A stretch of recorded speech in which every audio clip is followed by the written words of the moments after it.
नमो भगवते वासुदेवाय नमः। जय श्री हरि। आज सुनेंगे ज्येष्ठ अधिक मास कृष्ण पक्ष की परमा एकादशी व्रत कथा। एकादशी व्रत में कथा को अवश्य सुनना चाहिए, तभी व्रत का पूर्ण फल प्राप्त होता है। तो सुनिए परमा एकादशी व्रत कथा। राजा युधिष्ठिर ने पूछा, हे जनार्दन, पुरुषोत्तम मास अधिक मास के कृष्ण पक्ष की एकादशी का क्या नाम है? उसके व्रत की विधि तथा महात्म्य का विस्तार से वर्णन कीजिए। श्री कृष्ण बोले, हे राजन, इस एकादशी का नाम परमा एकादशी है। यह मनुष्यों को मोक्ष, भोग तथा आनंद देने वाली है, पवित्र व पाप नाशक है। इस व्रत की विधि भी शुक्ल पक्ष की एकादशी के समान है। इस एकादशी में भक्ति पूर्वक नरोत्तम भगवान का धूप, दीप, निवेद, पुष्प आदि से पूजन करना चाहिए। इस संबंध में एक पौराणिक कथा जो काम्पिल्य नामक नगर में मैंने ऋषियों से सुनी थी, वैसी तुमसे कहता हूँ। कथा। काम्पिल्य नाम के नगर में सुमेधा नाम का एक अत्यंत धर्मात्मा ब्राह्मण रहता था। उसकी पवित्रता नामक स्त्री अत्यंत पतिव्रता और धर्मपरायण थी, परंतु वह किसी पूर्व जन्म के कर्मों के कारण अत्यंत दरिद्र थे। उन्हें मनुष्यों से भिक्षा मांगने पर भी भिक्षा नहीं मिलती थी। इस कारण भली प्रकार भोजन, वस्त्र और रहने को उचित स्थान तक भी नहीं था। कई दिन तक वे भूखे प्यासे भी रह जाते थे, परंतु उसकी पतिव्रता स्त्री स्वयं भूखी रहकर भी अतिथि सत्कार अवश्य करती थी। वह अपने पति से कभी किसी वस्तु की याचना न करती थी। इस प्रकार अपनी स्त्री के दुर्बल शरीर एवं घर में अन्न का अभाव देखकर सुमेधा एक दिन अपनी स्त्री से कहने लगा, हे प्रिय, यदि मैं किसी श्रेष्ठ मनुष्य से धन मांगता हूँ तो मुझको कोई कुछ देता नहीं। मैं क्या करूँ, कहाँ जाऊँ? धन के बिना घर के कार्य सिद्ध नहीं होते, अतः मुझको परदेश जाने की आज्ञा दो। पति के दुखपूर्ण वचन सुनकर वह सुंदर नेत्रों वाली स्त्री नेत्रों में आंसू भरकर तथा दोनों हाथ जोड़कर बड़े विनीत भाव से अपने पति से आज्ञा मांगकर कहने लगी, हे स्वामी, संसार में मनुष्य को जो कुछ मिलता है वह पूर्व जन्म का दिया हुआ ही मिलता है। बिना दिए चाहे स्वर्ण के सुमेरु पर्वत पर चला जाए, वहाँ भी कुछ नहीं मिलेगा। अपने पूर्व जन्मों में मनुष्य विद्या, धन या भूमि जो कुछ भी दान देता है, वही इस जन्म में पृथ्वी पर मिलता है। ब्रह्मा ने जो कुछ भाग्य में लिखा है वह किसी जगह भी मिल सकता है। मैं आपके बिना क्षण मात्र भी नहीं रह सकूंगी। पति के बिना संसार में स्त्री का माता पिता, भाई बांधव, सास ससुर और दूसरे कुटुंबी जन कोई भी आदर सत्कार नहीं करेगा। सब पतिहीन तथा भाग्यहीन कहकर निंदा करेंगे। अतः इस जगह रहकर जो भी मिले उसी में सुख मानिए। अपनी स्त्री के ऐसे वचन सुनकर वह ब्राह्मण परदेश नहीं गया। एक समय मुनियों में श्रेष्ठ कौंडिन्य मुनि भाग्यवश वहाँ पर आ गए। उनको देखकर सुमेधा अत्यंत प्रसन्न हुआ और अपनी स्त्री सहित शीघ्रता से बड़ी नम्रता के साथ बारंबार उनको नमस्कार किया और कहने लगा, हमारे बड़े भाग्य जो आपके दर्शन हुए। ऐसा कहकर सुंदर आसन दे मुनि की पूजा की तथा श्रद्धा के साथ मुनि को भोजन कराया। श्रेष्ठ पतिव्रता स्त्री ने मुनि से पूछा, महाराज, दरिद्रता का नाश कैसे होता है? बिना दान किए हुए भी धन, विद्या, स्त्री और अन्य दूसरे पदार्थ कैसे प्राप्त हो सकते हैं? हे महामुने, कृपया करके कोई ऐसा उपाय, व्रत, तीर्थ या तप बतलाइए जिससे हमारा यह दुख दरिद्र दूर हो सके। ऐसे वचन सुनकर मुनि कहने लगे, हे सुशीले, पुरुषोत्तम अर्थात मल मास के कृष्ण पक्ष की परमा नाम की जो एकादशी के व्रत से समस्त पाप, दुख और दरिद्र आदि नष्ट हो जाते हैं, इस विष्णु भक्ति देने वाली एकादशी का श्रद्धा पूर्वक व्रत करो। उसके करने से मनुष्य धन धान्य से संपन्न हो जाता है। विधि पूर्वक व्रत और रात्रि को नृत्य गीतादि करके जागरण करना चाहिए। इस व्रत को सबसे पहले कुबेर जी ने किया। तब श्री शिव जी ने प्रसन्न होकर उनको धन का स्वामी बना दिया। फिर राजा हरिश्चंद्र ने किया तो अपना खोया हुआ राज्य, ऐश्वर्य तथा स्त्री पुत्र को पुनः प्राप्त कर लिया। अतः तुम भी इस व्रत को करो। श्री कृष्ण बोले, हे पांडव, इतना कहकर अति प्रसन्नता के साथ कौंडिन्य ऋषि ने व्रत की सब विधि उनको समझाई और फिर उनसे पंचरात्रि का शुभ कारक व्रत का महात्म्य और अनुष्ठान का भी वर्णन किया, जिनके अनुष्ठान मात्र से भोग और मोक्ष दोनों प्राप्त होते हैं।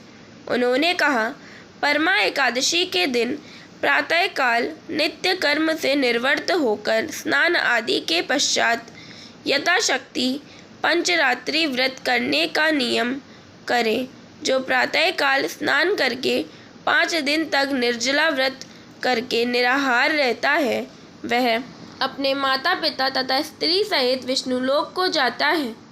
जिसने 5 दिनों तक स्नान आदि करके विधि पूर्वक ब्राह्मण भोजन कराया, उसने सबको भोजन करा दिया। जो मनुष्य इस व्रत में स्नान करके 5 दिन तक तिल घी से भरकर पात्र का दान करते हैं, वे समस्त सुखों को भोगकर स्वर्गलोक में आनंद प्राप्त करते हैं।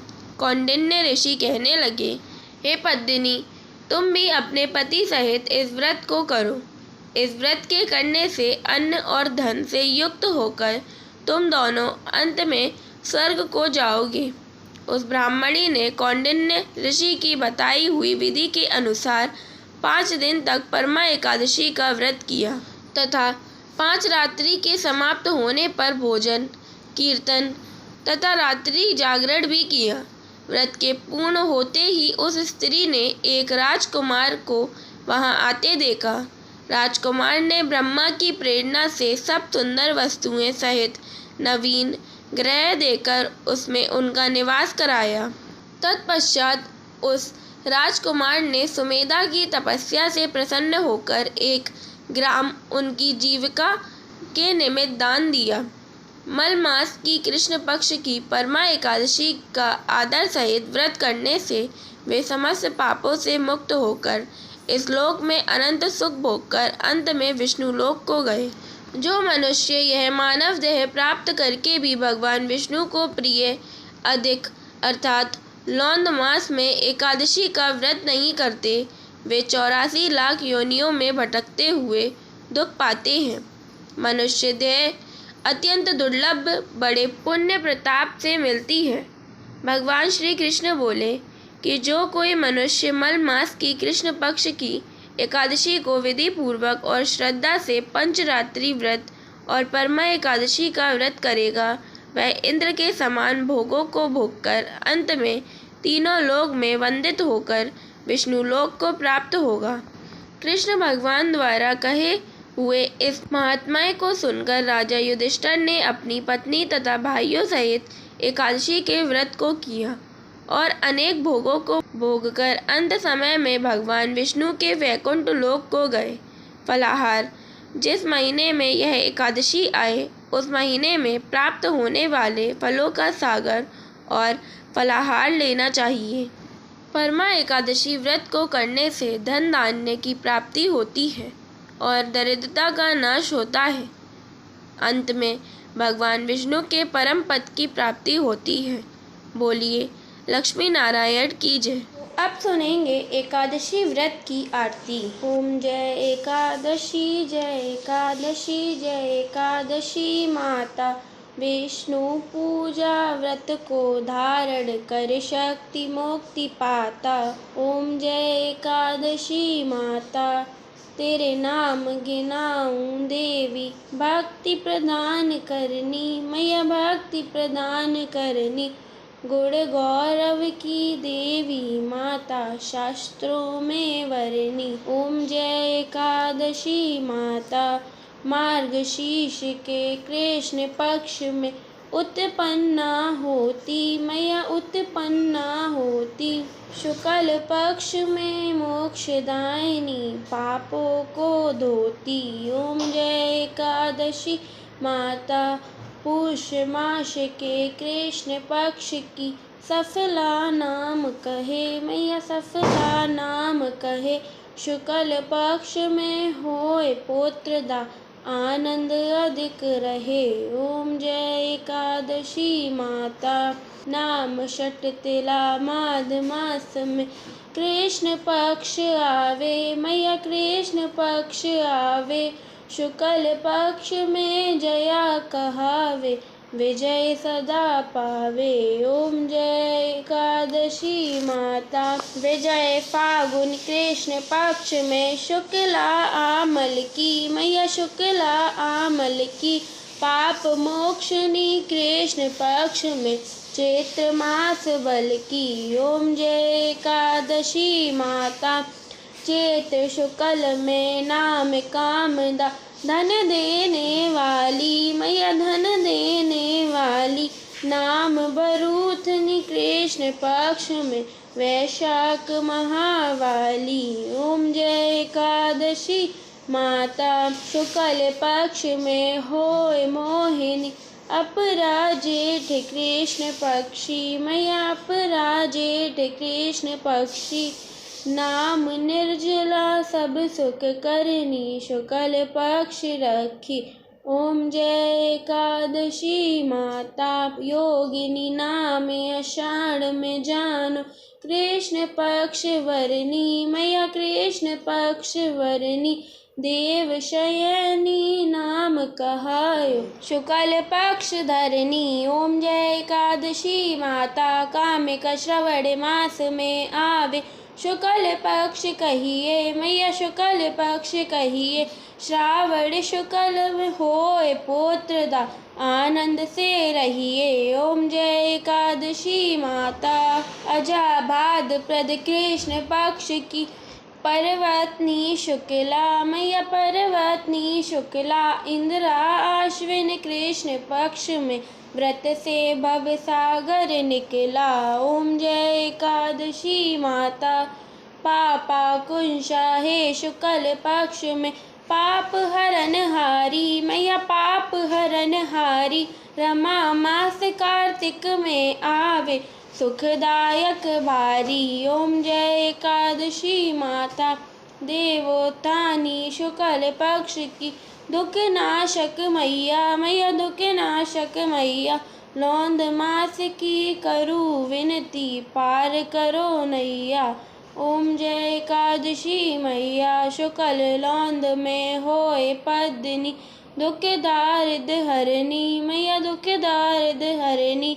परमा कृष्ण पक्ष में होती, जन मंगल करनी। ओम जय एकादशी माता, जो कोई आरती एकादशी की भक्ति सहित गावे, मैया भक्ति सहित गावे। जन रघुनाथ स्वर्ग का वासा, निश्चय वह पावे। ओम जय एकादशी माता, ओम जय एकादशी, जय एकादशी, जय एकादशी माता। विष्णु पूजा व्रत को धारण कर शक्ति मुक्ति पाता। ओम जय एकादशी माता। बोलिए लक्ष्मी नारायण की जय। जय श्री हरि। राधे राधे।